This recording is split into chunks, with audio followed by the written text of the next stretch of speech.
iniba ng Kongreso ay hindi dahil ako'y nagtanong ng maling datos, sapagkat ang pagtatanong mali man o tama ang datos. Sa public expenditures ay karapatan ng mamamahayag at mamamayan. May source man o wala. That is very basic.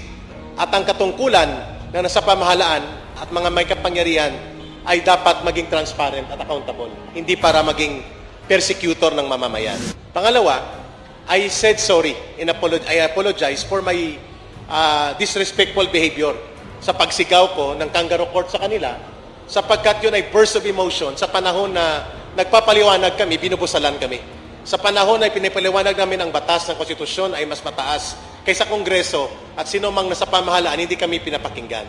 So para sa akin, I should be more professional in asserting my arguments, but in a situation kung saan nilulupig at binubusalan ka at ginagamitan ka ng weight ng kapangyarihan, ay hindi po pwedeng makontrol mo ang emosyon mo. Kaya doon ako naghingi ng sorry. But I did not retract, I will not retract nang sinasabi ko ngayon sa inyong harap na may source man o wala ang mamamahayag, may soto law man o wala, ang dapat katungkulan ng Kongreso at ng lahat ng mamamayan, o lahat na nasa pamahalaan, including the President, including the lowest official of the land, is to be transparent and accountable to the people. So ang pagtatanong ko po sa 1.8 billion na hindi fake news, yun ay pagtatanong. Hindi po dapat tinatulan yon. Hindi po dapat kami kinulong, dapat sinagot ng maayos. Kasi ang totoo lang, may naiwan pang mahigit 2 billion pala. Nagkamali ako sa datos pero hindi ako nagkamali sa katotohanan. Mahigit 2 billion pa ang budget allocated for travel. At remaining is only 3 weeks. Anong gagawin nila sa 2 billion? Ikukulong ulit kami kapag nagtanong kami ulit? So may source o wala, accredited ka ng KBP o hindi, ang pagpapahayag at pagiging mamamahayag ay tungkuling kilalanin ng gobyerno yan at Estado. Yan ang counter-check sa power of the state and the government. Sir, sabi ni Congressman Tambunting, i-reveal niyo lang po yung source ng link. That is his version. That is his story. Well, he stand by it.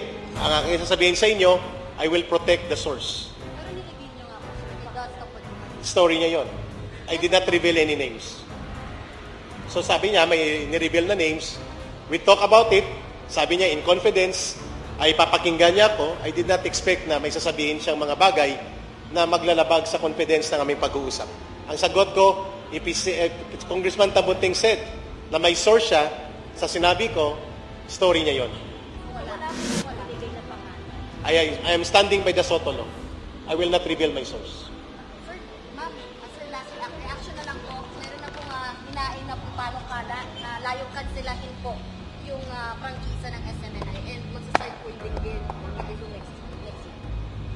Cancellation, recognition po. I'm not privy kasi to the What's your details. reaction No? na lang? Siyempre, it makes me sad because I work at the SMNI and I know that SMNI is really for nation building. No? And we're the only station that talks about a burning issue that other media companies don't even touch. And I'm talking about the CPP, NPA, NDF na ninanakaw ang mga anak natin. No? Libo, hindi na natin maibilang na ng tatlong nandyan ay nasa Kongreso. Si Franz Castro ng Alliance of Concerned Teachers, ang si Arlene Brosas ng Gabriela at si Raul Manuel ng Kabataan. Nandyan sa loob ng Kongreso ang mga cuddlers ng mga komunistang terorista at mga top recruiters ng mga anak natin na kung saan ang mga anak natin ay nagkandamatay for over half a century.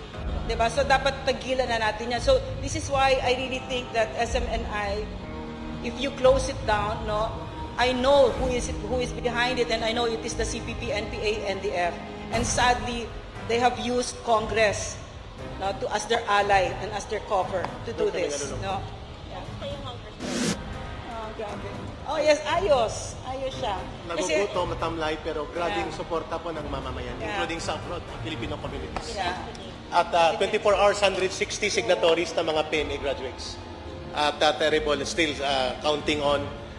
Sana po, ang Christmas wish namin ay hindi na po mananatili ang paggamit ng totoong kalaban ng gobyerno sa Kongreso. At sana po ay magkaroon po ng paglilinaw sa kaisipan at damdamin ng pamunuan ng Kongreso that the CPP, NPA, NDF is not only operating in the armed area, sa red area. Nandito sila sa loob ng Kongreso and the threat against the sovereignty of the state is being threatened. Imagine every year they can access around 100 million of funds sa ating pondo at ginagamit ito para sa pagre-recruit ng kabataan at pagpondo sa NPA. I should know. Pag tinanong ako, red tagging ba ito? How can that be red tagging?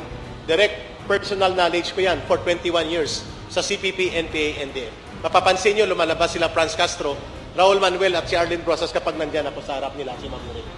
At mga kadre kagaya ko. Sana po silang inimbestigahan ngayon upang matigil na po ang kaguluhan sa ating bansa.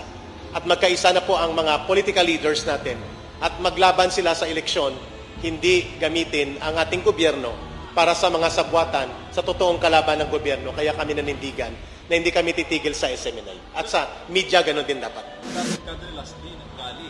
Nagbanta sila pag hindi daw kayo release yung kanilang rally lalaki at posible na maabot sa Malacanang. Your thoughts on that? Actually, na-touch kami talaga kasi tuloy-tuloy na lumawak ang mga former cadre. Libo-libo kami nag-surrender. We hope that the government will see it na are we still standing on just ground? Or do you have a ground to stand on? We hope nakikinig si Pangulong Bongbong Marcos Jr. dito. Sapagkat saan kami pupunta na nagbalik loob at yumakap sa kapayapaan at kumikilala sa gobyerno at nagpailalim sa otoridad ng gobyerno kung kami pala ay nagsasalita tungkol sa transparency, good governance at binubulgar namin ito mga CPP, NPA, NDF na sa loob ng gobyerno, pwede pala kaming ikulong ipatawag dito. Yun po ang aming malaking katanungan. Are we still standing on the ground that we believe pwede kami maging bahagi ng pamahalaan sa pagtatagumpay ng kapayapaan laban sa communist terrorism? Thank you po. Merry Christmas. Merry Christmas. Thank you, thank you, thank you.